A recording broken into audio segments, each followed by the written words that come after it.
Hello guys, स्वागत है आप सभी का ऑनलाइन स्टडी एकेडमी में। दोस्तों, रोजगार और निर्माण का नया अंक प्रकाशित हो चुका है जो कि 6 जून से लेकर 12 जून 2022 तक का है। और क्योंकि पिछले हफ्ते भी वीडियो नहीं आई थी जिसमें हमें कवर करना था 30 मई से 5 जून तक का एडिशन, तो आज के इस वीडियो में हम दोनों ही वीक के एडिशंस को कवर करेंगे। देखेंगे क्या कुछ इंपॉर्टेंट रहा इन 2 हफ्तों में। इसके अलावा काफ़ी सारे इंपॉर्टेंट MCQ भी हैं आपके आने वाले एग्जाम्स के लिए, तो वीडियो काफ़ी ज़्यादा इंपॉर्टेंट है। मेक श्योर लास्ट तक बने रहिएगा।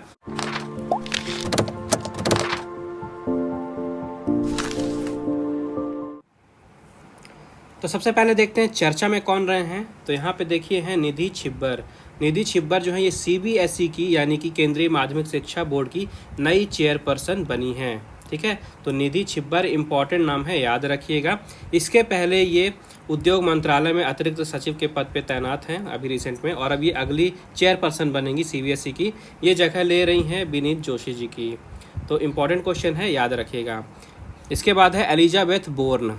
तो एलिजाबेथ बोर्न जो है ये फ्रांस की नई प्रधानमंत्री बन रही हैं। ठीक है, तो फ्रांस के जो राष्ट्रपति हैं इमैनुअल मैक्रोन, इन्होंने लेबर पार्टी के नेता एलिजाबेथ बोर्न को देश की नई प्रधानमंत्री नियुक्त किया है। तो फ्रांस के राष्ट्रपति का नाम भी याद रखिए, और प्रधानमंत्री बनी हैं एलिजाबेथ बोर्न, इनका भी नाम याद रखिए। इसके बाद है विवेक कुमार। तो जो विवेक कुमार हैं ये प्रधानमंत्री जी के निजी सचिव बने हैं। ठीक है, विवेक कुमार प्रधानमंत्री नरेंद्र मोदी जी के निजी सचिव बन गए हैं। इसके बाद आगे देखिए विनय कुमार सक्सेना हैं। तो ये दिल्ली के नए उपराज्यपाल बने हैं। ठीक है, खादी एवं ग्राम उद्योग आयोग के चेयरमैन हैं ये विनय कुमार सक्सेना, और इनको दिल्ली का नया उपराज्यपाल बना दिया गया है। तो यहाँ से इनका भी नाम आपको याद रखना है। ये दिल्ली के 22वें उपराज्यपाल बनेंगे। आगे हैं डॉक्टर अरुण मजूमदार।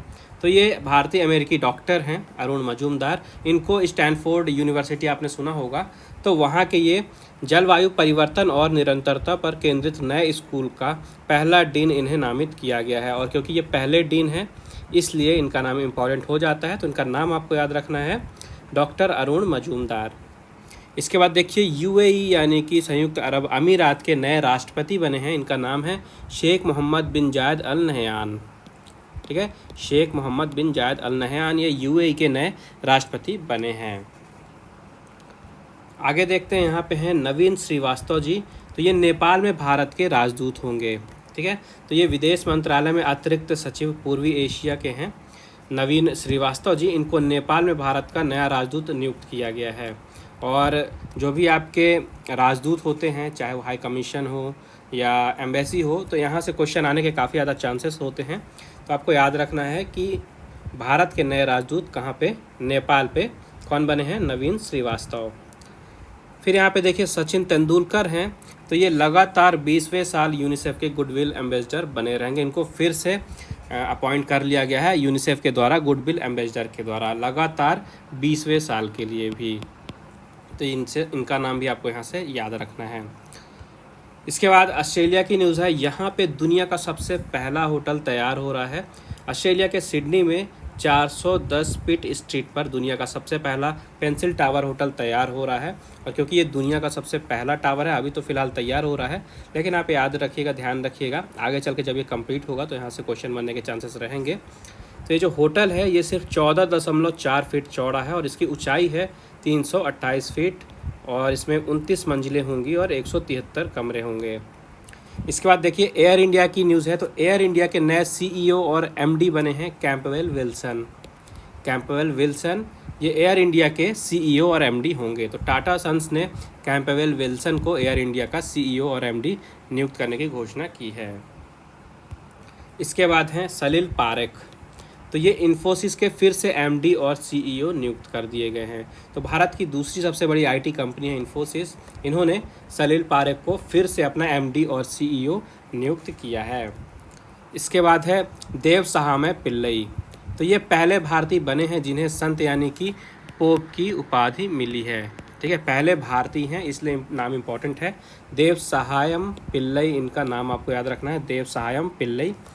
तो पहली बार हो रहा है हिस्ट्री में कि किसी भारतीय इंसान को, किसी भारतीय शख्स को पोप फ्रांसिस ने संत की उपाधि दी है, और यह उपाधि जो है तो देव सहायम पिल्लई को दी गई है। तो इनका नाम आपको याद रखना है। इसके बाद है अनुसे हुसैन। तो इन्होंने एक हाथ से खड़ी चढ़ाई की है और इन्होंने एक विश्व रिकॉर्ड बनाया है। ठीक है, दिव्यांग महिला है ये एक्चुअली में, अनुसे हुसैन। इन्होंने एक हाथ से वर्टिकल चढ़ाई का विश्व रिकॉर्ड बनाया है। इन्होंने 1 घंटे में 374.85 मीटर की चढ़ाई की है, वो भी सिर्फ एक हाथ से। इस कारण से इनका नाम विश्व रिकॉर्ड में शामिल किया गया है। फिर यहाँ पे हैं एंजल अल्वाराडो। तो इन्होंने उछलते हुए रूबिक क्यूब्स को सॉल्व किया है और एक रिकॉर्ड बनाया है। ये आप देख रहे हैं रूबिक क्यूब, तो आप सभी को पता होगा जो पज़ल होती है। तो इन्होंने उछलते हुए इस क्यूब को सॉल्व किया है। इन्होंने 4 मिनट 31 सेकंड में सॉल्व करके एक नया रिकॉर्ड बनाया है। पुराना रिकॉर्ड भी इन्हीं के नाम पे था, जो कि 4 मिनट 52 सेकंड पे लगभग था पुराना रिकॉर्ड, और अभी नया रिकॉर्ड इन्होंने बना दिया 4 मिनट 31 सेकंड का। इसके बाद है नाथन पॉलिन। तो इन्होंने रस्सी पे 2.2 किलोमीटर चलने का विश्व रिकॉर्ड बनाया है। फ्रांस के ये हैं नाथन पॉलिन। इन्होंने टाइट रोप यानी कि रस्सी आपने देखा होगा, 2 एंड पे रस्सी बांध दी जाती है और उस पर फिर पैदल चलते हैं। तो इन्होंने अपना ही रिकॉर्ड तोड़ा है। ये 100 मीटर की ऊंचाई पे रस्सी बांधी गई थी और इस रस्सी पे ये 2.2 किलोमीटर तक चले और ये रिकॉर्ड इन्होंने बनाया है। इसके बाद है यशस्वी एस मिश्रा। तो ये 16 माह के हैं। इन्होंने एक विश्व रिकॉर्ड बनाया है अपनी याददाश्त के चलते, और ये है कहाँ के, ये मध्य प्रदेश के रीवा के हैं। ठीक है, रीवा जो है मध्य प्रदेश में है। तो इन्होंने अपनी याददाश्त से एक रिकॉर्ड बनाया है। रिकॉर्ड क्या है ये देखते हैं। तो 16 महीने के यशस्वी मिश्रा ने एक बार फिर से विश्व के सभी 195, ठीक है, पूरे विश्व भर में जो 195 देश हैं, इनके राष्ट्रीय ध्वज की पहचान की है और दुनिया की 2 प्रतिष्ठित संस्थाओं में अपना नाम इन्होंने दर्ज करा लिया है। एक तो है हार्वर्ड वर्ल्ड रिकॉर्ड और इंटरनेशनल बुक ऑफ रिकॉर्ड। तो सबसे कम उम्र में इन्होंने यह कारनामा किया है। 16 माह में इन्होंने 195 देशों के जो राष्ट्रीय ध्वज हैं इनकी पहचान की है और इस कारण से इनका नाम रिकॉर्ड में शामिल किया गया है। फिर यहाँ पे देखिए प्रोफेसर नीलोफर खान। तो ये कश्मीर यूनिवर्सिटी की पहली महिला वाइस चांसलर नियुक्त हुई हैं। ध्यान से देखिए, कश्मीर यूनिवर्सिटी की पहली महिला वाइस चांसलर, और इम्पॉर्टेंट बन जाता है क्वेश्चन। मैंने आपको पहले ही बताया है कि अगर कोई पहली बार नियुक्ति हो रही है, अगर महिला हो रही हैं, तो और भी ज़्यादा इम्पॉर्टेंट हो रहा है। तो जम्मू और कश्मीर के उप राज्यपाल जो हैं मनोज सिन्हा जी, इन्होंने प्रोफेसर नीलोफर खान को कश्मीर यूनिवर्सिटी की पहली महिला वाइस चांसलर नियुक्त किया है और इनका नाम जो है काफ़ी ज़्यादा इम्पॉर्टेंट है। तो ये जगह किसकी ले रही हैं? ये जगह लेंगी प्रोफेसर तलत अहमद की। तो अब नई वाइस चांसलर बन गई हैं कश्मीर यूनिवर्सिटी की प्रोफेसर नीलोफर खान। फिर हैं सुनील चोपड़ा। तो ये भारतवंशी कारोबारी हैं। इनको दूसरी बार ब्रिटेन में मेयर चुना गया है। ठीक है, तो लंदन में बरो ऑफ साउथवर्क के मेयर के रूप में इन्हें चुना गया है और ये दूसरी बार हो रहा है जबकि इन्हें मेयर के रूप में चुना गया है। इसके बाद स्मृति से देखते हैं। तो सबसे पहले ऑस्ट्रेलियाई क्रिकेटर एंड्रयू साइमंड्स का हाल ही में निधन हो गया है 46 वर्ष की उम्र में। यहाँ पे एक्सीडेंट से इनका निधन हुआ था और काफ़ी लेजेंडरी प्लेयर थे ये, ऑस्ट्रेलिया के ऑलराउंडर थे। हाल ही में इनका निधन हुआ है, तो इनका नाम आप याद रख सकते हैं। इसके बाद हैं लोंगेवाला युद्ध के हीरो कर्नल धर्मवीर। ठीक है, तो इनका भी हाल ही में निधन हुआ है। इसके बाद है डोंगरी कवि और गीतकार सीताराम सपोलिया। हाल ही में 83 वर्ष की आयु में इनका भी निधन हो गया है। ये डोंगरी भाषा के विख्यात कवि थे और गीतकार भी थे। सीताराम सपोलिया नाम याद रखिएगा। इसके बाद देखते हैं कुछ और इम्पोर्टेंट करंट में कुछ न्यूज़ रही हैं। तो देखिए यहाँ पे वित्तीय वर्ष 2021-22 की न्यूज़ हो रही है। तो अमेरिका जो है ये भारत का सबसे बड़ा व्यापारिक साझेदार बन गया है। हाल ही में केंद्रीय वाणिज्य मंत्रालय द्वारा आंकड़े जारी किए गए हैं और इनके अनुसार ये बताया गया है कि अमेरिका भारत का सबसे बड़ा व्यापारिक साझेदार बन गया है। अमेरिका ने चीन को पीछे छोड़ा है। पहले चीन था सबसे ऊपर, अब अमेरिका सबसे बड़ा व्यापारिक साझेदार बन गया है। वित्तीय वर्ष 2021-22 की बात हो रही है। तो जो भारत और अमेरिका के बीच में द्विपक्षीय व्यापार है ये बढ़ के 119.42 अरब डॉलर पहुंच गया है। पिछले वर्ष की बात करें यानी 2020-21 की, तो ये आंकड़ा 80.51 अरब डॉलर था और इस साल बढ़ के ये हो गया है 119.42 अरब डॉलर। इसके अलावा वित्तीय वर्ष 2021-22 में भारत का अमेरिका को निर्यात भी 51.62 अरब डॉलर से बढ़ के 76.1 अरब डॉलर हो गया है। और वित्तीय वर्ष 2021-22 में ही जो अमेरिका से भारत का आयात है ये भी बढ़ के 43.31 अरब डॉलर हो गया है। तो 43.31 ये हो गया आपका आयात, 76.1 अरब डॉलर ये हो गया निर्यात, और टोटल व्यापार जो है 119.42 अरब डॉलर। ये 3 डेटा आपको याद रखने हैं मोस्ट इम्पोर्टेंटली। आगे देखते हैं, यहाँ पे भारतीय नौसेना ने गोदावरी श्रेणी के निर्देशित मिसाइल पोत INS गोमती नाम देखिए, INS गोमती को अभी हाल ही में सेवा मुक्त कर दिया गया है। इस पोत को वर्ष 1988 में नौसेना में कमीशन किया गया था। तो INS गोमती याद रखिएगा, अभी हाल ही में सेवा मुक्त हुई है, इसको कमीशन किया गया था 1988 में। तो राष्ट्रीय समुद्री सुरक्षा में INS गोमती के शानदार योगदान को देखते हुए इसे 2 बार यूनिट प्रशस्ति पत्र से सम्मानित किया गया था, एक बार 2007-08 में और एक बार 2019-20 में। 2 बार इसे यूनिट प्रशस्ति पत्र से सम्मानित भी किया जा चुका है। और INS गोमती को ही पश्चिमी बेड़े का सबसे बड़ा योद्धा भी कहा जाता है, तो ये पॉइंट भी याद रखिएगा। इसके बाद है राष्ट्रीय स्वास्थ्य प्राधिकरण यानी कि NHA। इन्होंने आयुष्मान भारत डिजिटल मिशन के अंतर्गत आयुष्मान भारत हेल्थ अकाउंट यानी कि आभा मोबाइल ऐप का संशोधित संस्करण लॉन्च किया है। तो यहाँ पे आपको नाम याद रखना है ऐप का। ये जो ऐप है इसको पहले NDHM हेल्थ रिकॉर्ड ऐप के नाम से जाना जाता था, और अभी है आभा आयुष्मान भारत हेल्थ अकाउंट आभा। तो आपको ऐप का नाम याद रखना है। आगे है, भारत ने वित्तीय वर्ष 2021-22 में 83.57 अरब डॉलर का प्रत्यक्ष विदेशी निवेश यानी कि FDI हासिल किया है, और ये हिस्ट्री में सबसे ज़्यादा FDI यहाँ पे हासिल किया गया है भारत की तरफ से। अगर भारत की बात करते हैं तो ये हुआ है 2021-22 में। इसके पहले वित्तीय वर्ष 2020-21 में 81.97 अरब डॉलर का FDI आया था, लेकिन इस साल आया है 83.57 अरब डॉलर, जो कि अब तक का सबसे बड़ा FDI आया है। इसके अलावा सबसे ज़्यादा आया है विनिर्माण क्षेत्र में, तो भारत का FDI 76% बढ़ के 21.34 अरब डॉलर हो गया है विनिर्माण क्षेत्र में। तो यहाँ पे ये डेटा आपको याद रखने हैं। इसके बाद देखते हैं, ऑस्ट्रेलिया के नए प्रधानमंत्री बने हैं। तो ऑस्ट्रेलिया के लेबर पार्टी के नेता एंथनी एल्बनीज़ ये ऑस्ट्रेलिया के नए प्रधानमंत्री बन गए हैं, और हाल ही में इन्होंने वहाँ पे प्रधानमंत्री के रूप में शपथ ली है। एंथनी एल्बनीज़ ये ऑस्ट्रेलिया के नए प्रधानमंत्री बने हैं। ठीक है, तो ऑस्ट्रेलिया की कैपिटल क्या है? कैनबेरा। ओके, और प्रधानमंत्री बन गए हैं एंथनी एल्बनीज़, और करेंसी क्या है? करेंसी है ऑस्ट्रेलियन डॉलर। तो कुछ स्टैटिक भी याद रखिएगा। इसके बाद देखते हैं कुछ महत्वपूर्ण दिवस हैं। तो सबसे पहले 31 मई को मनाया गया विश्व तंबाकू निषेध दिवस यानी कि वर्ल्ड नो टोबैको डे। हर साल ये दिन 31 मई को मनाया जाता है। इसके अलावा इस साल की थीम भी याद रखिएगा। इस साल की थीम है tobacco threat to our environment. Tobacco threat to our environment. ठीक है, तो विश्व स्वास्थ्य संगठन यानी कि WHO ने 1987 में पहली बार इस दिन को विश्व तंबाकू निषेध दिवस के रूप में मान्यता दी थी, और इस दिन को विश्व तंबाकू निषेध दिवस के रूप में मनाया गया था। इसका मेन एम क्या है, क्यों मनाया जाता है ये? तो इस दिन का मेन एम ये है कि जो लोग तंबाकू चबाते हैं, धूम्रपान करते हैं, तो उनको इससे होने वाली समस्या से जागरूक करें, बताएं इनसे क्या क्या दिक्कतें आती हैं। ये सब नहीं करना चाहिए, तंबाकू धूम्रपान का उपयोग नहीं करना चाहिए, स्वास्थ्य के लिए काफ़ी हानिकारक है। और इस दिन का मेन एम ये भी है कि जो लोग हैं उनको तंबाकू के उपयोग से दूर रहें, उनको प्रोत्साहित करें कि तंबाकू के उपयोग से दूर रहें और दुनिया को तंबाकू से मुक्त करें। इस कारण से ये दिन मनाया जाता है विश्व स्वास्थ्य संगठन के द्वारा हर साल 31 मई को। तो डेट याद रखिएगा, दिन याद रखिएगा, थीम जरूर याद रखिएगा। थीम काफ़ी ज़्यादा इंपॉर्टेंट होती है। 2022 की थीम है tobacco threat to our environment. इसके बाद एक और इम्पॉर्टेंट डे है, और ये वेरी वेरी वेरी इम्पॉर्टेंट है, कई बार एग्ज़ाम में पूछा जा चुका है।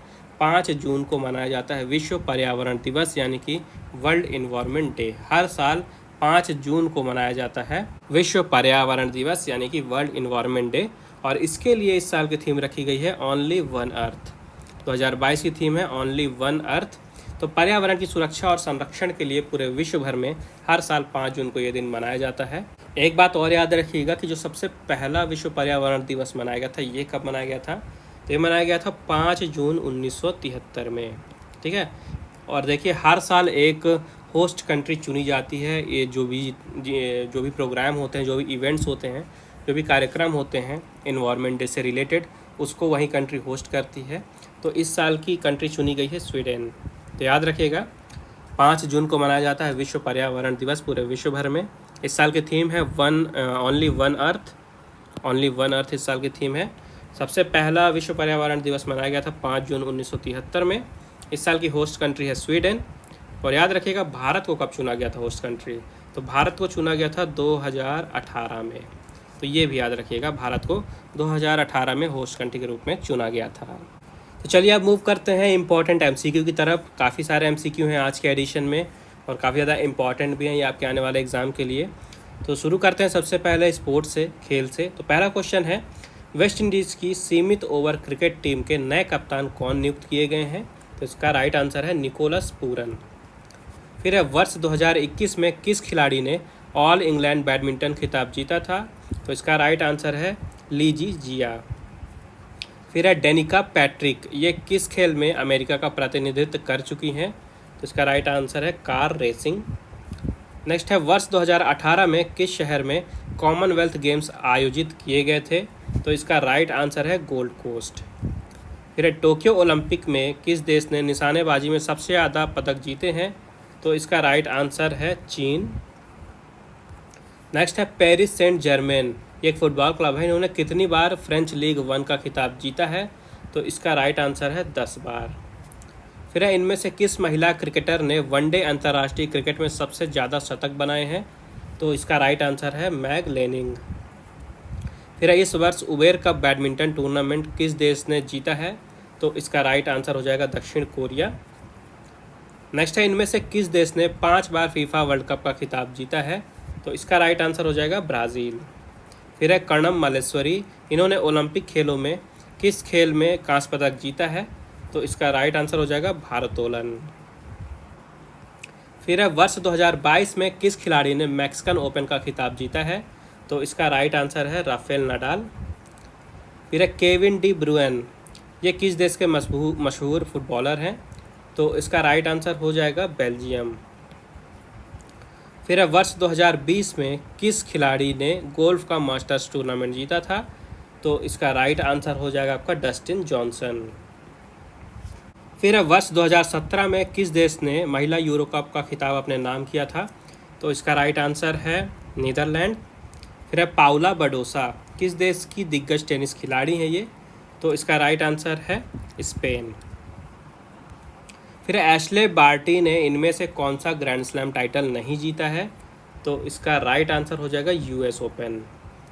फिर इनमें से किस खिलाड़ी ने बतौर गेंदबाज सबसे ज़्यादा टेस्ट मैच खेले हैं? तो इसका राइट आंसर हो जाएगा जेम्स एंडरसन। नेक्स्ट है, आईसीसी ने कितने देशों को टेस्ट क्रिकेट खेलने का दर्जा दिया है? तो इसका राइट आंसर हो जाएगा 12। फिर अब भारत ने कॉमनवेल्थ गेम्स 2018 में कुश्ती में कुल कितने पदक जीते थे?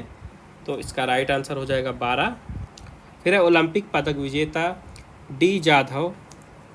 के डी जाधव ये ओलंपिक पदक विजेता हैं। ये किस खेल के खिलाड़ी रहे हैं आपको ये बताना है। तो ये कुश्ती के खिलाड़ी रहे हैं। फिर है, वर्ष 1992 में किस शहर ने ओलंपिक खेलों की मेज़बानी की थी? तो इसका राइट आंसर हो जाएगा बार्सिलोना। फिर है, माइकल फेल्प्स ने बीजिंग ओलंपिक 2008 में कितने स्वर्ण पदक जीते थे? तो इसका राइट आंसर हो जाएगा 8। फिर आईसीसी ने वर्ष 2021 के लिए किस महिला क्रिकेटर को सर्वश्रेष्ठ नवोदित खिलाड़ी चुना है? तो इसका राइट आंसर हो जाएगा फातिमा सना। फिर इनमें से किस भारतीय खिलाड़ी ने स्विस ओपन नहीं जीता है? तो इसका राइट आंसर हो जाएगा पी कश्यप। फिर क्रिस एवर्ट इन्होंने कितनी बार इटालियन ओपन का खिताब अपने नाम किया है? तो इसका राइट आंसर हो जाएगा 5 बार। फिर देखिए नेक्स्ट क्वेश्चन है, वर्ष 2022 में सैयद मोदी इंटरनेशनल टूर्नामेंट में महिला एकल वर्ग की विजेता कौन है? तो ये है पीवी सिंधु। फिर है, इस वर्ष खेलो इंडिया यूनिवर्सिटी गेम्स किस शहर में आयोजित किए गए थे? तो इसका राइट आंसर है बेंगलुरु। फिर है, भारत ने कितनी बार अंडर 19 क्रिकेट एशिया कप जीता है? तो इसका राइट आंसर है 8 बार। नेक्स्ट है, इस वर्ष किस इंग्लिश क्लब ने लीग कप का खिताब जीता है? तो इसका राइट आंसर है लिवरपूल। नेक्स्ट है मियामी ओपन 2022 में पुरुष एकल वर्ग के चैंपियन कौन बने हैं? तो ये है कार्लोस अल्काराज। ठीक है, कार्लोस अल्काराज 2022 में मियामी ओपन में पुरुष एकल वर्ग के चैंपियन बने हैं। आगे बढ़ते हैं। नेक्स्ट क्वेश्चन है, भारत ने वर्ष 2013 में किस देश को हराकर आईसीसी चैंपियंस ट्रॉफी जीती थी? तो इसका राइट आंसर हो जाएगा इंग्लैंड। फिर है British tennis star Andy Murray, इन्होंने कितनी बार विंबलडन ग्रैंड स्लैम एकल खिताब जीते हैं? तो इसका राइट आंसर है 2 बार। नेक्स्ट है, खेल रत्न पुरस्कार जीतने वाले पहले खिलाड़ी कौन है? और ये इंपॉर्टेंट क्वेश्चन है, काफ़ी ज़्यादा इंपॉर्टेंट है। तो इसका राइट आंसर हो जाएगा विश्वनाथन आनंद। फिर है, कतर ने किस वर्ष AFC एशियन कप का खिताब जीता था? तो इसका राइट आंसर हो जाएगा वर्ष 2019 में। फिर है, वर्ष 2021 में फ्रेंच ओपन में महिला एकल वर्ग की चैंपियन कौन बनी थी? तो इसका राइट आंसर है बारबोरा क्रेजिकोवा। फिर है, साक्षी मलिक किस खेल में भारत का प्रतिनिधित्व करती हैं? तो इसका राइट आंसर है कुश्ती। नेक्स्ट है, वर्ष 2021 में किस क्लब ने फीफा क्लब वर्ल्ड कप का खिताब जीता है? तो इसका राइट आंसर हो जाएगा आपका चेल्सी। फिर है, किस खिलाड़ी ने फुटबॉल के अंतर्राष्ट्रीय स्तर पर सबसे ज़्यादा गोल किए हैं? अगर इंटरनेशनल लेवल बात करें तो आपको बताना है कि किस महान खिलाड़ी ने फुटबॉल में सबसे ज़्यादा गोल किए हैं। तो इसका राइट आंसर हो जाएगा क्रिस्टियानो रोनाल्डो। फिर है, आर प्रगनंदा, ये किस खेल में भारत का प्रतिनिधित्व करते हैं? तो ये करते हैं प्रतिनिधित्व शतरंज में। फिर एमिलिया केर किस देश की दिग्गज महिला क्रिकेटर हैं? तो इसका राइट आंसर हो जाएगा न्यूजीलैंड। नेक्स्ट है, इनमें से किस भारतीय क्रिकेटर ने 100 टेस्ट मैच नहीं खेले हैं? तो आपको बताना है नहीं खेले हैं, ध्यान से देखिएगा। तो महेंद्र सिंह धोनी, इन्होंने 100 टेस्ट मैच नहीं खेले हैं। बाकी हरभजन सिंह, विराट कोहली, ईशांत शर्मा, इन्होंने 100 टेस्ट मैच खेले हैं। फिर विश्व बैडमिंटन संघ की स्थापना किस वर्ष की गई थी? तो इसका राइट आंसर है वर्ष 1934 में। नेक्स्ट है, वर्ष 2021 में किस देश ने UEFA नेशंस लीग का खिताब जीता था? तो इसका राइट आंसर है फ्रांस। फिर है, किस टीम ने सबसे ज़्यादा बार बिग बैश लीग का खिताब जीता है? तो इसका राइट आंसर हो जाएगा पर्थ स्कॉचर्स। तो जिस तरह से भारत में IPL होता है, उसी तरह से ऑस्ट्रेलिया में BBL यानी कि बिग बैश लीग होता है, और सबसे ज़्यादा जीता है पर्थ स्कॉचर्स ने। नेक्स्ट है, वर्ष 2025 में कौन सा देश ICC चैंपियंस ट्रॉफी की मेज़बानी करेगा? तो इसका राइट आंसर हो जाएगा आपका पाकिस्तान। फिर है, मैक्स वर्स्टैपेन ने इस वर्ष कौन सी फार्मूला 1 रेस नहीं जीती है? तो इसका राइट आंसर हो जाएगा ऑस्ट्रेलियन ग्रैंड प्रिक्स। फिर है, इस वर्ष कोरिया ओपन में महिला एकल वर्ग में चैंपियन कौन बनी है? तो इसका राइट आंसर है आंसे यंग। फिर इनमें से कौन सा पूर्व वर्ल्ड चैंपियन इस वर्ष फीफा वर्ल्ड कप नहीं खेलेगा? कौन सा देश इस साल फीफा वर्ल्ड कप नहीं खेल रहा है? आप सभी को पता होगा, बताया था मैंने रिसेंट में। तो इस साल इटली जो है ये फीफा वर्ल्ड कप नहीं खेलेगा। ठीक है। नेक्स्ट है, इस वर्ष विंटर ओलंपिक में किस देश ने ल्यूज खेल में सभी 4 स्वर्ण पदक जीते हैं? तो इसका राइट आंसर है जर्मनी। और आखिरी क्वेश्चन है, इनमें से कौन सा एशियाई देश कॉमनवेल्थ गेम्स में हिस्सा लेता है? तो इसका राइट आंसर है मलेशिया। आगे देखते हैं, यहाँ पे सामान्य अध्ययन के कुछ क्वेश्चन है। तो पहला क्वेश्चन है, national payments corporation of India यानी कि NPCI जिसे शॉर्ट में कहा जाता है, इसके बारे में हमें यहाँ पे 4 कथन दिए हैं, आपको बताना कि असत्य कथन कौन सा है। तो देखिए, पहला है, यह भारत में खुदरा भुगतान और निष्ठान प्रणाली के संचालन के लिए एक शीर्ष संगठन है। दूसरा है, भारतीय रिजर्व बैंक तथा भारतीय बैंक संघ की एक पहल है। तीसरा है, इसे कंपनी अधिनियम 1956 के तहत लाभकारी कंपनी के रूप में सम्मिलित किया गया है। तो यहाँ पे असत्य जो है ये आपका थर्ड ऑप्शन है सा, क्योंकि इसे 1956 के तहत लाभकारी कंपनी के रूप में नहीं, इसे यहाँ पे गैर लाभकारी कंपनी के रूप में सम्मिलित किया गया था। इस कारण से आपका थर्ड ऑप्शन गलत हो जाता है। फिर है, एक्सक्लूसिव वेल्थ रिपोर्ट कौन सी संस्था जारी करती है? तो ये जारी करती है संयुक्त राष्ट्र पर्यावरण कार्यक्रम यानी कि यूनाइटेड नेशंस एनवायरनमेंट प्रोग्राम। तो ये जो रिपोर्ट है ये द्विवार्षिक रिपोर्ट है जो कि अर्थव्यवस्था की स्थिरता और उनके लोगों के कल्याण को मापने के लिए विश्व के देशों की क्षमता और प्रदर्शन का मूल्यांकन करती है। नेक्स्ट क्वेश्चन है, राष्ट्रीय पेमेंट्स कॉरपोरेशन ऑफ इंडिया इनमें से कौन सी सुविधाएं प्रदान करता है? तो इनमें देखिए, चेक ट्रांजैक्शन सिस्टम, राष्ट्रीय वित्तीय स्विच और राष्ट्रीय इलेक्ट्रॉनिक टोल संग्रह, ये सभी सुविधाएं प्रदान करता है राष्ट्रीय पेमेंट्स कॉरपोरेशन ऑफ इंडिया। तो इसलिए उपरोक्त सभी इसका राइट आंसर हो जाएगा। फिर है बाउंड रेट या बाउंड टैरिफ क्या होता है? तो इसका आंसर है बाउंड रेट शुल्क की अधिकतम दर होती है जिसे आयातित देश द्वारा आयातित वस्तु पे लगाया जा सकता है। नेक्स्ट है बुद्धिशील पूंजी उत्पादन अनुपात यानी कि IOCR के बारे में निम्नलिखित में से कौन सा कथन सत्य है? तो विगत 10 वर्षों में इनमें पर्याप्त गिरावट हुई है। IOCR जितना अधिक होगा पूंजी की उत्पादकता उतनी ही अधिक होगी। IOCR अर्थव्यवस्था में किए गए निवेश के स्तर और सकल घरेलू उत्पाद में परिणामी वृद्धि के लिए बीच संबंध को दर्शाता है। तो आपका ऑप्शन नंबर सी यानी कि सा यहाँ पे आपका कथन सत्य है। IOCR अर्थव्यवस्था में किए गए निवेश के स्तर और सकल घरेलू उत्पाद में परिणामी वृद्धि के बीच संबंध को दर्शाता है। फिर है इंडिया पोस्ट पेमेंट्स बैंक किसके द्वारा नियंत्रित किया जाता है? तो ये RBI यानी कि भारतीय रिजर्व बैंक के द्वारा नियंत्रित किया जाता है। फिर है अंतर्राष्ट्रीय मुद्रा कोष में कितने सदस्य हैं? तो यहाँ पे 190 सदस्य हैं, 190। फिर है मुद्रा एवं वित्त पर रिपोर्ट निम्न से किस संस्थान द्वारा जारी की जाती है? तो ये RBI यानी कि भारतीय रिजर्व बैंक के द्वारा जारी की जाती है।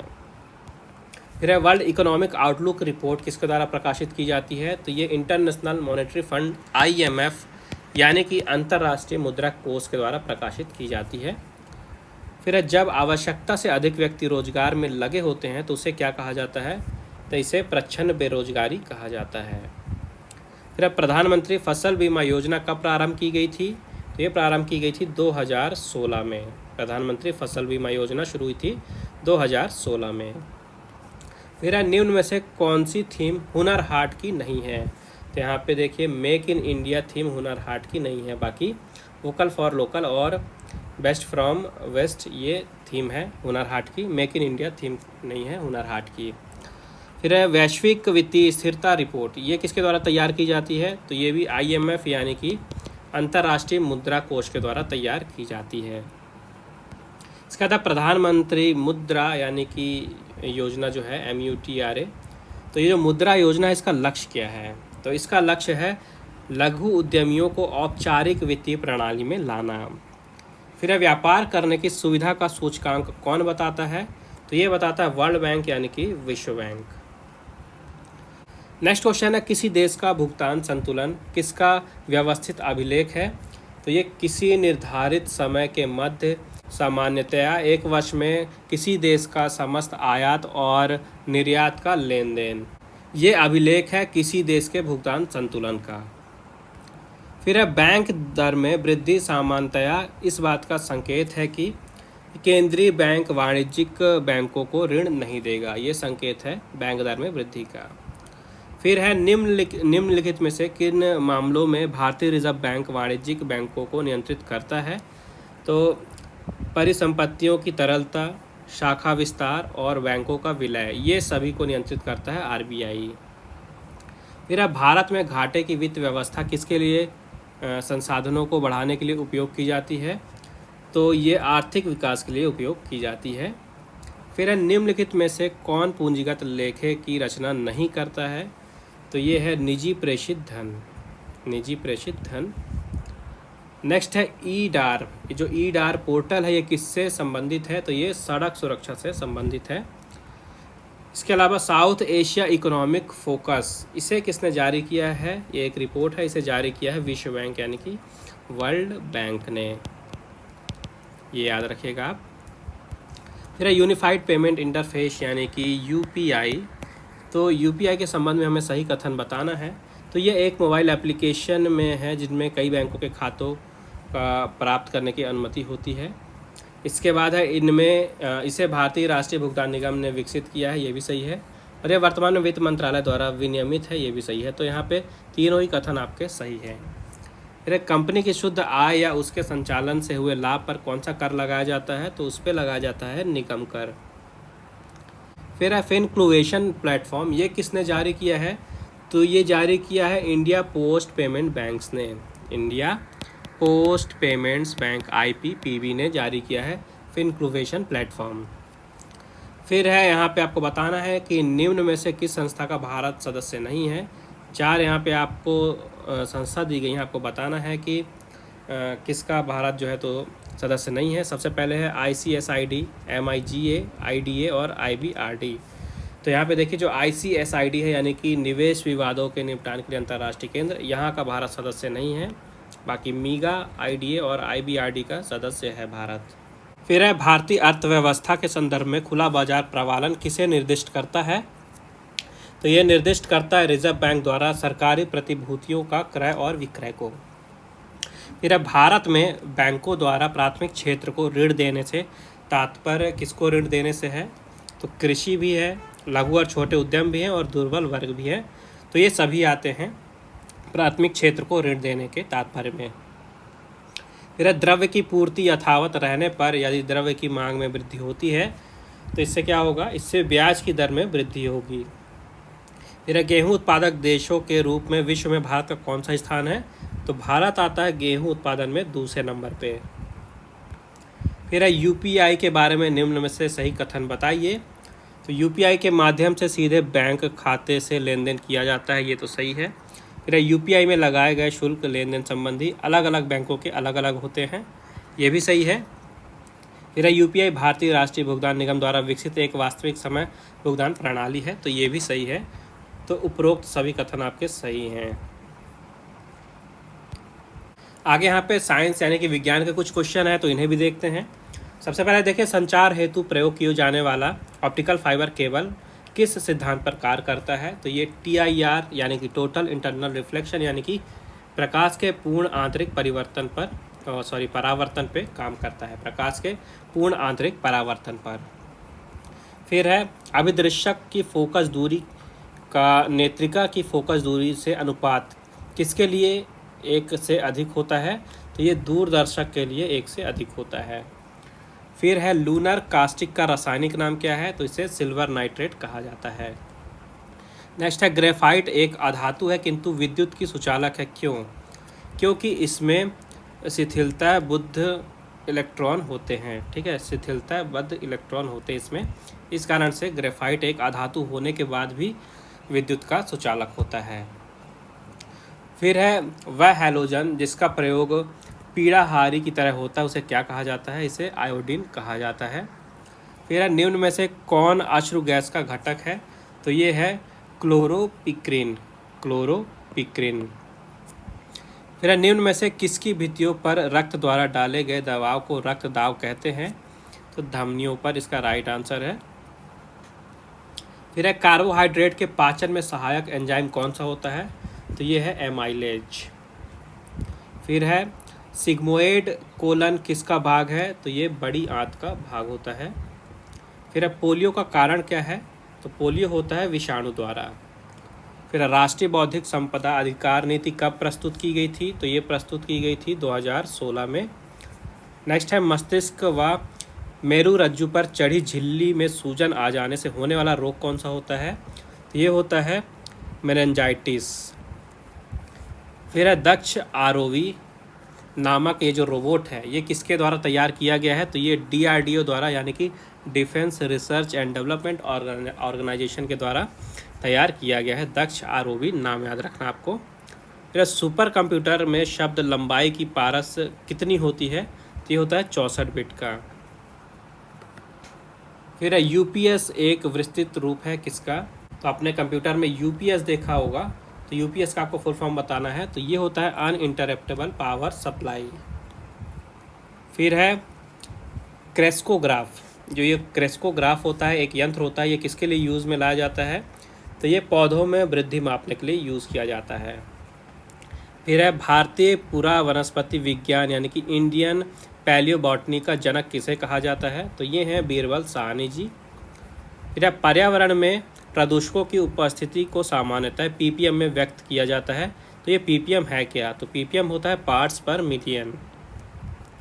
फिर है पारिस्थितिक तंत्र में एक पोषी से दूसरे पोषी स्तर में स्थानांतरण से ऊर्जा की मात्रा में क्या परिवर्तन होता है?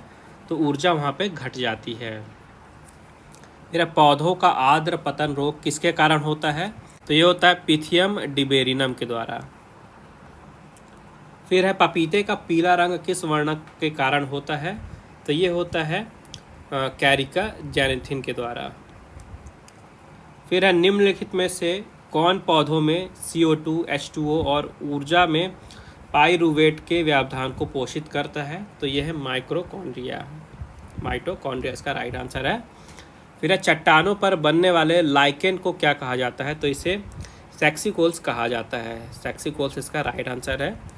नेक्स्ट है निषेचन के बिना अंडे में भ्रूण का बनना क्या कहलाता है? तो ये कहलाता है अनिषेक जनन, फिर मानव शरीर का रासायनिक कारखाना कौन से अंग को कहा जाता है? तो यकृत को कहा जाता है मानव शरीर का रासायनिक कारखाना। फिर किस वैज्ञानिक के द्वारा चिकित्सा जगत में प्रतिरक्षण यानी कि इम्यूनाइजेशन की संकल्पना दी गई थी? तो ये दिया गया था एडवर्ड जेनर के द्वारा। फिर विज्ञान की शाखा चिरोपॉडी शरीर के किस भाग से संबंधित है? तो ये है पैरों से संबंधित। फिर मानव में गुणसूत्र की संख्या 21 की त्रिगुण सूत्रता कौन सी बीमारी के लिए उत्तरदायी है? तो ये उत्तरदायी है डाउन सिंड्रोम के लिए।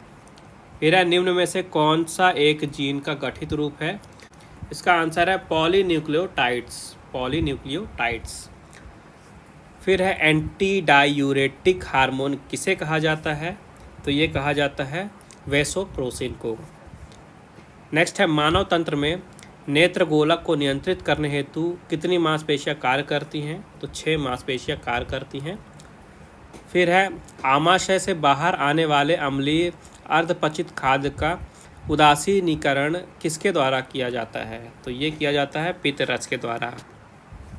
फिर है आर्कियोप्टेरिक्स, ये इसके संबंध में आपको कथन बताने की कौन सा सही है? तो देखिए जुरासिक युग का एक सर्वपुरातन पक्षी है ये आर्कियोप्टेरिक्स। फिर है राष्ट्रीय वायुमंडल अनुसंधान प्रयोगशाला यानी कि NARL, इसका मुख्यालय कहाँ पे है? तो इसका मुख्यालय है तिरुपति में गंडकी में। फिर आतिशबाजी के समय हरा रंग किसकी उपस्थिति के कारण दिखाई देता है? बेरियम के कारण दिखाई देता है हरा रंग। नेक्स्ट है स्पिरिट ऑफ वाइन किसे कहा जाता है? तो इसे ये कहा जाता है इथेनॉल को। फिर है भाप अंगार गैस किन गैसों का मिश्रण होती है? तो ये होता है H2+CO। फिर है लेक्लांशी सेल में विद्युत अपघट्य के रूप में क्या प्रयोग में लाया जाता है? तो यहाँ पे लाया जाता है NH4Cl की लुगदी, नेक्स्ट है जब ध्वनि एक माध्यम से दूसरे माध्यम में प्रवेश करती है तो उसकी आवृत्ति पे क्या प्रभाव पड़ता है? तो यहाँ पे देखिए परिवर्तित नहीं होती है वो बिल्कुल भी। फिर है लिविंग प्लैनेट सूचकांक क्या है? तो ये है जैव विविधता की स्थिति का सूचक। फिर है सौर स्पेक्ट्रम की समस्त ऊर्जा के सर्वाधिक भाग का प्रतिनिधित्व कौन सी किरणें करती हैं? तो ये करती हैं अवरक्त किरणें, ठीक है, अवरक्त किरणें इसका राइट आंसर है। फिर है घास स्थल के पारिस्थितिक तंत्र में संख्या का पिरामिड क्या होता है? इसमें सीधा होता है संख्या का पिरामिड। फिर किस तत्व में लगातार संपर्क में रहने के कारण ब्लैक फुट नामक रोग हो जाता है? तो यह है आर्सेनिक। नेक्स्ट है प्रोटॉन की खोज निम्न में से किसके द्वारा की गई थी? तो प्रोटॉन की खोज गोल्डस्टीन ने की थी। फिर है पास्कल किस राशि का मात्रक है? तो ये दाब का मात्रक है। नेक्स्ट है जीवाणु के खोजकर्ता कौन है? तो ये है एंटीनिवान ल्यूवेनहॉक। नेक्स्ट है निम्न में से कौन से आनुवंशिक रोग नहीं है?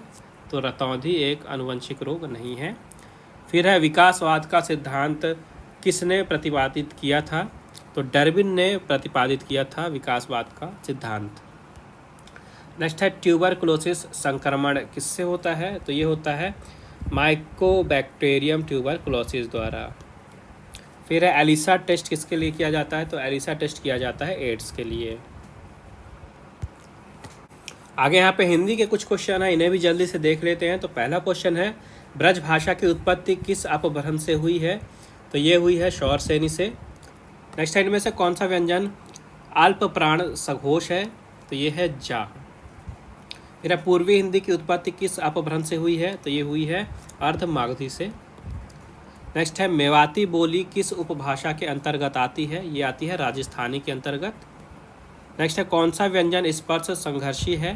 तो ये है चा। इनमें से कौन सा कथन असत्य है? तो यहाँ पे असत्य है सघोष अल्प प्राण। फिर इनमें से कौन सा व्यंजन मूल व्यंजन नहीं है? तो यहाँ पे ज्ञा जो है ये मूल व्यंजन नहीं है। फिर कौन सा कथन असत्य है? तो दो भाषाओं के बीच बोधगम्यता होती है, यह असत्य है। फिर है मुंगेर, भागलपुर, हजारीबाग में बोली जाने वाली भाषा कौन सी है? तो यह है मागधी। फिर है ब्रज बोली भाषा का क्षेत्र क्या है? तो यह है बंगाल। नेक्स्ट है उड़ान शब्द में किस प्रत्यय का प्रयोग हुआ है? तो यहाँ पे आन का प्रयोग हुआ है। नेक्स्ट है दुष्कर शब्द में किस उपसर्ग का प्रयोग हुआ है? तो यहाँ पे दुष का प्रयोग हुआ है, ऑप्शन नंबर बी दुष। फिर है खिलौना शब्द में किस प्रत्यय का प्रयोग हुआ है? तो यहाँ पे औना प्रत्यय है। नेक्स्ट है घरेलू शब्द में किस प्रत्यय का प्रयोग हुआ है? तो यहाँ पे एलू प्रत्यय है। फिर है प्रत्यक्ष शब्द में किस उपसर्ग का प्रयोग हुआ है? तो यहाँ पे प्रति जो है उपसर्ग है। फिर है कृपालु शब्द में मूल शब्द क्या है? तो यहाँ पे मूल शब्द है कृपा। फिर है असमर्थता शब्द में असमर्थता जो शब्द है ये किस प्रकार बना है? इसका संधि विच्छेद करिए। तो ये है आ धन समर्थ धन ता। फिर है संतोष शब्द में उपसर्ग धन मूल शब्द का कौन सा रूप सही है? आपको बताना उपसर्ग और मूल शब्द क्या है। तो देखिए संतोष में उपसर्ग हो गया आपका सम और मूल शब्द है तोष। फिर है मिलावट शब्द में किस प्रत्यय का प्रयोग हुआ है? तो यहाँ पे प्रत्यय है आवट। फिर है निर्वासन शब्द में उपसर्ग और मूल शब्द का प्रयोग बताना है हमें। तो देखिए निर हो गया आपका उपसर्ग, निर हो गया उपसर्ग और वासन हो गया मूल शब्द। फिर सरदार पटेल को लौह पुरुष कहा जाता है। इसमें आपको सरदार पटेल में बताना है कि इनकी संज्ञा कौन सी है। तो ये है व्यक्तिवाचक संज्ञा। फिर है स्वर्ग शब्द में विशेषण कौन सा बनेगा? तो इससे बनेगा स्वर्गिक। फिर है निम्नलिखित में से कौन सा शब्द जातिवाचक संज्ञा है? तो ये है नगर। नेक्स्ट है निम्नलिखित विकल्पों में से कौन से विकल्प में सभी शब्द व्यक्तिवाचक संज्ञा हैं? तो यह है पुस्तक रामचरितमानस। फिर है निम्नलिखित विकल्पों में से कौन से विकल्प में सभी शब्द भाववाचक संज्ञाएं नहीं हैं? तो इसका आंसर है बुढ़ापा, देवता। नेक्स्ट है निम्नलिखित में से कौन सा शब्द जातिवाचक संज्ञा नहीं है? तो ये है आगरा। फिर है मुख्यमंत्री जी भाषण दे चुके हैं। इसमें रेखांकित शब्द कौन सी संज्ञा है यानी मुख्यमंत्री जी? तो ये है जातिवाचक संज्ञा। नेक्स्ट है नेहरू जी भारत के प्रथम प्रधानमंत्री थे। यहाँ पे नेहरू जी का हमें संज्ञा भेद बताना है। तो नेहरू जी का संज्ञा भेद है व्यक्तिवाचक संज्ञा। फिर है मंदिर में पुजारी जी पूजा कर रहे हैं। यहाँ पे पुजारी जी का संज्ञा भेद बताना है। तो यह है जातिवाचक संज्ञा। फिर है जय चंदों में से देश को बचाइए। इसमें जय चंदों का संज्ञा भेद बताना है। तो यह है जातिवाचक संज्ञा। फिर है श्याम पेंसिल से लिखता है। तो इसमें हमें कारक का सही विकल्प चुनकर बताना है पेंसिल का। तो पेंसिल है करण कारक। फिर है मैं रवि को पत्र लिखूंगा। इसमें हो जाएगा कर्म कारक। नेक्स्ट है पेड़ से पत्ता गिरता है। इसमें हो जाएगा अपदान कारक। फिर है राजीव ने खाना खाया। तो ये हो जाएगा कर्ता कारक। फिर है गरीबों को वस्त्र दो। ये हो जाएगा संप्रदान कारक। फिर है कपड़े संदूक में रखे हैं। तो ये हो जाएगा अधिकरण कारक। फिर है रमेश का भाई चला गया। तो ये हो जाएगा संबंध कारक। नेक्स्ट है मैं पिताजी के लिए कुर्ता लाया हूँ। ये हो जाएगा संप्रदान कारक। फिर है मैं राम को पुस्तक दूंगा। ये होगा कर्म कारक। फिर है टेबल पर पुस्तक रखी है। ये होगा अधिकरण कारक। वह पुस्तक पढ़ रहा है। इसमें होगा आपका देखिए पुरुषवाचक सर्वनाम। फिर है यह मेरा घर है। इसमें कौन सा सर्वनाम होगा? इसमें होगा निश्चयवाचक सर्वनाम। फिर है बाहर कौन खड़ा है? यह है एक प्रश्नवाचक सर्वनाम। जो सर्वनाम विशेषण का काम करे उसे क्या कहते हैं? इसे सार्वनामिक विशेषण कहा जाता है। फिर है तुम कौन सा सर्वनाम है? तो यह है मध्यम पुरुषवाचक। फिर है निजवाचक सर्वनाम उसे कहते हैं जो अपनेपन का बोध कराता है। फिर है उस 50 रुपये दीजिए। इसमें रेखांकित विशेषण का प्रकार बताना यानी 50 का। तो ये है एक संख्यावाचक विशेषण। फिर है यह जलेबियाँ मीठी हैं। इसमें मीठी का विशेषण का प्रकार क्या होगा? ये होगा गुणवाचक विशेषण। नेक्स्ट है कुसुम शब्द से विशेषण कौन सा बनेगा? तो ये बनेगा कुसुमित। और आखिरी क्वेश्चन है ईमानदारी से विशेषण कौन सा बनेगा? तो ईमानदारी से बनेगा ईमानदार। आइए आगे खेल चर्चा देखते हैं। तो सबसे पहले है 2022 का आईपीएल यानी कि इंडियन प्रीमियर लीग। तो इस साल ये कौन सा संस्करण था? 15वां संस्करण था। इस साल का खिताब जीता है गुजरात टाइटंस ने। गुजरात टाइटंस ने आईपीएल 2022 यानी कि आईपीएल का 15वां संस्करण जीत लिया है। गुजरात टाइटंस ने फाइनल में हराया किसे, याद रखिएगा? तो इन्होंने फाइनल में हराया था राजस्थान रॉयल्स को 7 विकेट से। अब कुछ इंपॉर्टेंट पॉइंट्स देख लेते हैं आईपीएल से रिलेटेड, जहां से क्वेश्चन बन सकते हैं। सबसे पहले 15वां संस्करण था। दूसरी चीज़, गुजरात ने जीता। तीसरा, इन्होंने हराया राजस्थान रॉयल्स को। इसके अलावा फाइनल हुआ कहाँ था, ये भी याद रखिएगा। तो ये हुआ था नरेंद्र मोदी स्टेडियम में। ठीक है, नरेंद्र मोदी स्टेडियम। ये स्टेडियम कहाँ है? ये है अहमदाबाद में। ये चीज़ याद रखिएगा। इसके अलावा पूछ सकता है कि अभी तक आईपीएल में क्या होता था। पिछले साल तक 8 टीमें खेलती थीं, इस साल 10 टीमें खेली हैं। तो यहाँ से भी क्वेश्चन बन सकता है, इस साल कितनी टीमें खेली हैं? तो 10 साल। 2 नई टीम जुड़ी हैं। कौन कौन सी 2 नई टीम हैं? एक तो गुजरात टाइटंस जिन्होंने खिताब जीता है, और एक है लखनऊ सुपर जायंट्स। तो 2 नई टीम जो जुड़ी हैं, इनका नाम याद रखिएगा, गुजरात टाइटंस और लखनऊ सुपर जायंट्स। इसके अलावा क्या याद रखेंगे? 2 और इम्पोर्टेंट पॉइंट्स हैं। एक, जो सबसे ज़्यादा रन बनाते हैं इन्हें मिलती ऑरेंज कैप। ये हैं जॉस बटलर। ठीक है, जॉस बटलर को मिली है ऑरेंज कैप। और जो टूर्नामेंट में सबसे ज़्यादा विकेट लेते हैं इन्हें मिलती है पर्पल कैप। तो ये किसे मिली है? ये मिली है युजवेंद्र चहल को। ठीक है, युजवेंद्र चहल को मिली है पर्पल कैप। पर्पल कैप किसे मिलती है? जो सबसे ज़्यादा विकेट लेते हैं। ऑरेंज कैप किसे मिलती है? जो सबसे ज़्यादा रन बनाते हैं। जॉस बटलर खेलते हैं राजस्थान रॉयल्स के लिए, और युजवेंद्र चहल भी खेले हैं इस साल राजस्थान रॉयल्स के लिए। तो दोनों ही खिलाड़ी राजस्थान रॉयल्स के थे। दोनों के आपको नाम याद रखने हैं। ठीक है, सबसे ज़्यादा बार टूर्नामेंट को किसने जीता है, ये याद रखेगा। तो सबसे ज़्यादा बार मुंबई इंडियंस ने जीता है। मुंबई इंडियंस ने टोटल 5 बार इस टूर्नामेंट को जीता है। तो यहाँ पे काफ़ी सारे इंपॉर्टेंट पॉइंट्स हैं जहाँ से क्वेश्चन बनने के चांसेस हैं, और क्वेश्चन आएगा यहाँ से, काफ़ी ज़्यादा इंपॉर्टेंट है। तो आपको ये सारे पॉइंट्स याद रखने हैं जितने भी मैंने अभी बताए हैं। आगे बढ़ते हैं। यहाँ पे देखिए कि 2022 का जो फुटबॉल का विश्व कप होगा, ये सबसे पहले होगा कहाँ? कई बार बता चुका हूँ, ये होने वाला है कतर में। तो ये क्या हो रहा है कि फीफा विश्व कप में पहली बार हो रहा है इतिहास में कि यहाँ पे किसी महिला को रेफरी बनाया जाएगा। ठीक है, तो महिला रेफरी होंगी विश्व कप में इस साल के फीफा के। इस न्यूज़ में आपको यहीं बताया गया है, और ये इतिहास में पहली बार हो रहा है। इसके बाद देखिए यहाँ पे पीजीए चैम्पियनशिप है, जो कि गोल्फ का चैम्पियनशिप होता है।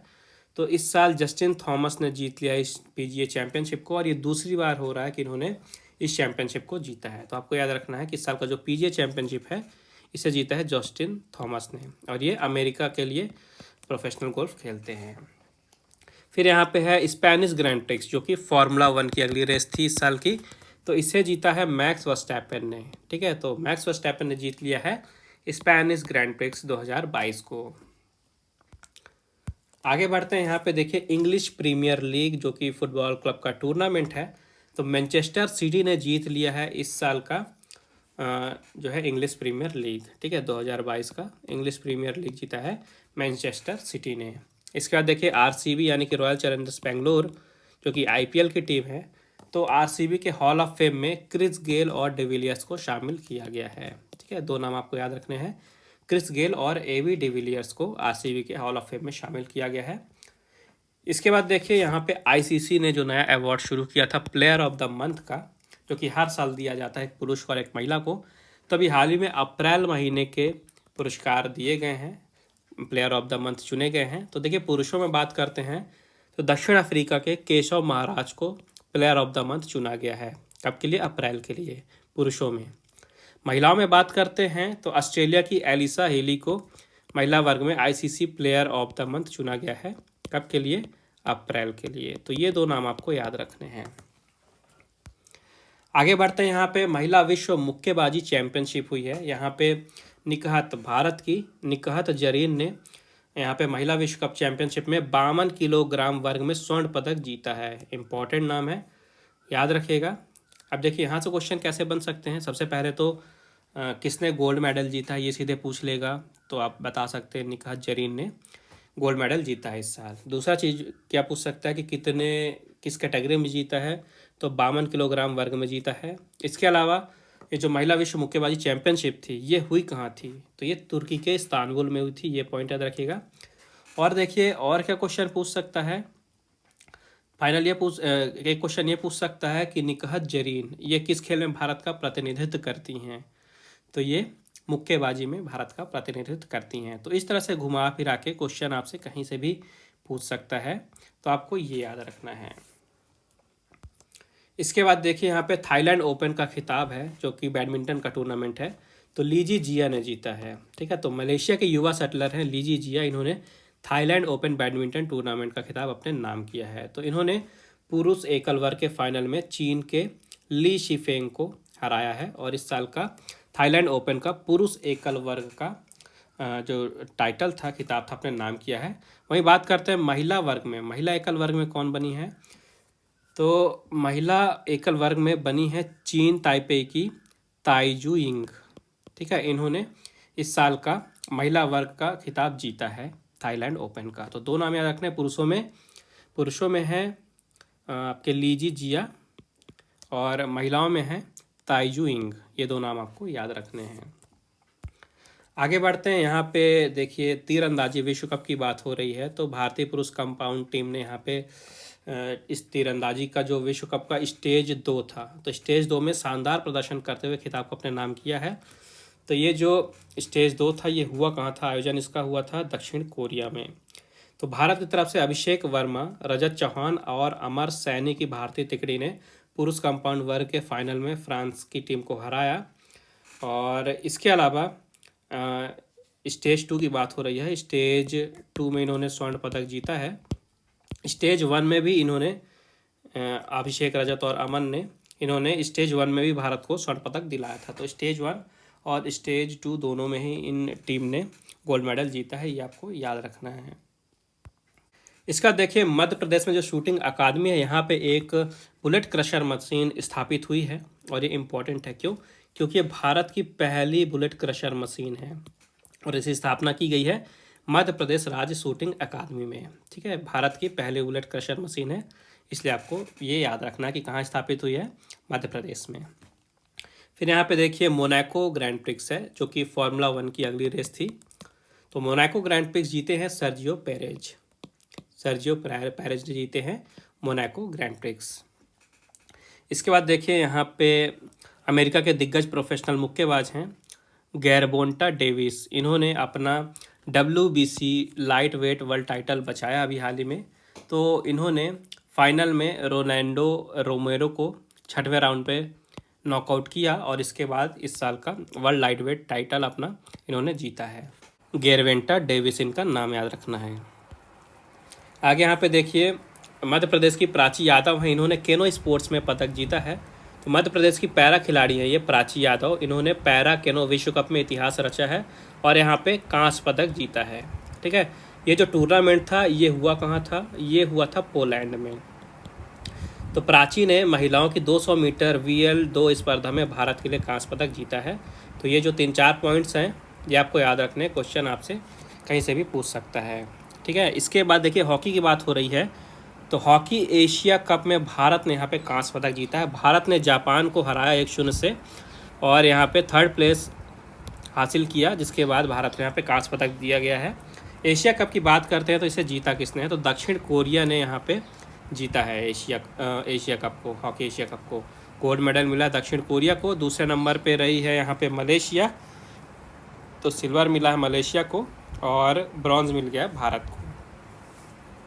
फिर यहाँ पे देखिए यूरोपा कॉन्फ्रेंस लीग है जो कि एक फ़ुटबॉल का टूर्नामेंट है, तो इसे जीता है AC रोमा ने। ठीक है, तो इटली के फुटबॉल क्लब है AC रोमा, इन्होंने पहली बार आयोजित हुआ ये tournament UEFA Europa conference league, इसका खिताब जीत किया है। तो ये बस इतना याद रखिए कि AC रोमा ने जीता है इस साल का UEFA यूरोपा कॉन्फ्रेंस लीग। इसका चैम्पियंस लीग की बात करते हैं, ये भी फुटबॉल का ही एक टूर्नामेंट है। तो Spanish football club real Madrid, आपने सुना होगा, काफ़ी फेमस क्लब है। तो रियल मैड्रिड ने जीत लिया इस साल का champions league, UEFA champions league जिसे कहा जाता है। तो रियल मैड्रिड ने टूर्नामेंट के फाइनल में लिवरपूल को हराया, लिवरपूल को 1-0 से हरा के चैम्पियंस लीग को जीत लिया है रियल मैड्रिड ने। तो जो रियल मैड्रिड है इन्होंने 14th टाइम यानी 14वीं बार इस टूर्नामेंट को जीता है। इसके अलावा लिवरपूल जो कि हार इस टूर्नामेंट में, इन्होंने 6 बार इस टूर्नामेंट को जीता है। इसके बाद लास्ट में अवार्ड देख लेते हैं। अभी हाल ही में कांस अवार्ड दिए गए हैं, कांस फिल्म अवार्ड दिए गए हैं, तो इन्हें देख लेते हैं। तो यहाँ पे मेन 4 अवार्ड आपको याद रखने हैं। सबसे पहले पाम डियोर, ठीक है, जो कि बेस्ट मूवी को दिया जाता है। तो ये है ट्रायंगल ऑफ सैडनेस, ये पिक्चर का नाम है ट्रायंगल ऑफ सैडनेस, इसे पाम डियोर दिया गया है। इस पिक्चर के डायरेक्टर थे रूबेन ऑस्टलैंड, ठीक है। तो पिक्चर का नाम है ट्रायंगल ऑफ सैडनेस, जिसे दिया गया पाम डियोर। डायरेक्टर है इसके रूबेन ऑस्टलैंड। इसके बाद बेस्ट डायरेक्टर किसे दिया गया? बेस्ट डायरेक्टर दिया है पार्क चैन वूक को। पार्क चैन वूक, इन्होंने कौन सी पिक्चर बनाई थी? इन्होंने बनाई है डिसीजन टू लीव। इस फिल्म के लिए इन्हें बेस्ट डायरेक्टर का अवार्ड दिया गया है। इसके बाद है बेस्ट एक्टर, जो कि हैं सॉन्ग कैंग हो। इन्हें ब्रोकर फिल्म के लिए बेस्ट एक्टर का अवार्ड दिया गया है सॉन्ग कैंग हो को। और लास्ट में बेस्ट एक्ट्रेस, ये हैं ज़ार आमिर इब्राहिमी। इन्हें होली स्पाइडर मूवी है, तो होली स्पाइडर मूवी के लिए ज़ार आमिर इब्राहिमी को बेस्ट एक्ट्रेस का अवार्ड दिया गया है। तो आज के अंक में बस इतना ही। आई होप आपको यूज़फुल लगा होगा। काफ़ी सारे इंपॉर्टेंट क्वेश्चन थे। मेक श्योर क्वेश्चन की तैयारियां कर लीजिएगा, आपके आने वाले एग्जाम के लिए काफ़ी ज़्यादा इंपॉर्टेंट है। तो अगर आपको वीडियो पसंद आई है तो लाइक ज़रूर करिएगा, ज़्यादा से ज़्यादा शेयर कीजिए दोस्तों के साथ। और अगर आपने अभी तक चैनल को सब्सक्राइब नहीं किया है, सब्सक्राइब करके बेल आइकन ज़रूर दबा दीजिएगा, ताकि जैसा ही अगला अंक प्रकाशित हो उसकी वीडियो आए तो सबसे पहले आपको नोटिफिकेशन मिल जाए। इसके अलावा आप ऑनलाइन स्टडी एकेडमी को टेलीग्राम चैनल पर भी ज्वाइन कर सकते हैं, जहाँ पे आपको अलग अलग न्यूज़पेपर की मैगज़ीन, जॉब से रिलेटेड कोई नोटिफिकेशन आती है तो वो daily current affair, daily vocab, GK, सब कुछ आपके एग्ज़ाम के पॉइंट ऑफ व्यू से इम्पोर्टेंट जो है रिलेटेड, तो सब कुछ आपको एक ही प्लेस पे मिल जाएगा। तो टेलीग्राम पे भी ज़रूर ज्वाइन करिएगा। टेलीग्राम चैनल की लिंक जो है आपको इस वीडियो के डिस्क्रिप्शन में मिल जाएगी, वहाँ से आप ज्वाइन कर सकते हैं। बाकी मिलते हैं अगले अंक के प्रकाशन के बाद, तब तक के लिए take care and thank you guys.